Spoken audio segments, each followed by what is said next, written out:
you look back in the military and you look at the folks that have come before us, especially the ones that have been POWs and their stories and what did they do? How did they win? How did they recover? And this is what they teach you really in SEER school is how to come back with honor. And how do you do that? How do you survive that type of a situation?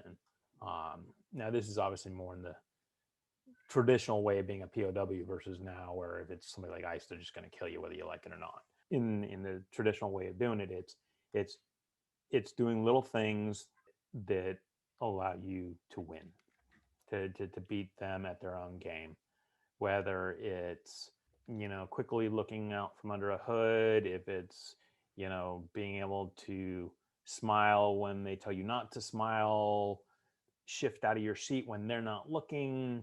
It's beating them at their own game. They say you have to do something and you prove that you don't have to do it, and it's a small victory.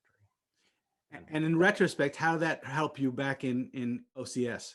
The moment the drill instructor is not watching you, you can take a breath for a second. Or now you can laugh with your friends in your office and go, oh my God, that was completely insane.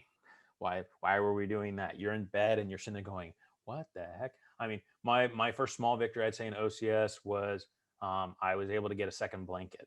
If you slept in your bed, which had to be perfect every morning, because most of us would just sleep on top of the sheets, like why mess up the sheets? But another can was able to get me a second blanket, which I was allowed to keep in my locker.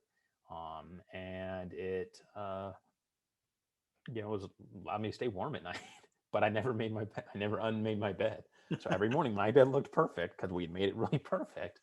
Or you just had to just smooth out a couple things, but it saved massive time. Yeah, that's a small victory. Right.